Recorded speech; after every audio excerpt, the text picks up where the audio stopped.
मुंबई पोलिसांचं गेल्या अनेक वर्षांपासून नशामुक्त अभियान जे आहे ते आपण दर वर्षी आपण बघतो की 2 ते 3 वेळा आपण मोठ्या प्रमाणामध्ये हे जे नशेचं जो अंमली पदार्थ आहे तो आपण या ठिकाणी इन्सिनरेटरमध्ये आपण बंद करत असतो.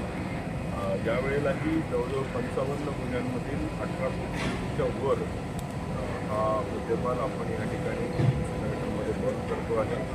ज्यामध्ये गांजा, हायड्रो गांजा, सर्वच प्रकारचे अंमली पदार्थ आहेत. गांजा, हायड्रो गांजा, MDMA, कोकेन, हेरोईन, सर्वच प्रकारचे नार्कोटिक्स हे मोठ्या प्रमाणात आहेत.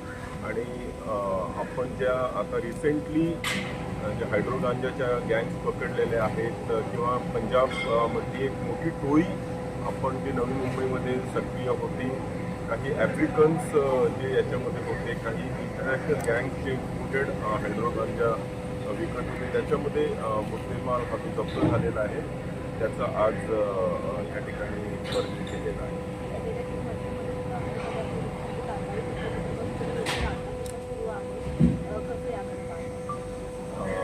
गेल्या 3 वर्षांपासून आपण ह्याच्यामध्ये खूपच स्टेपअप केलेलं आहे.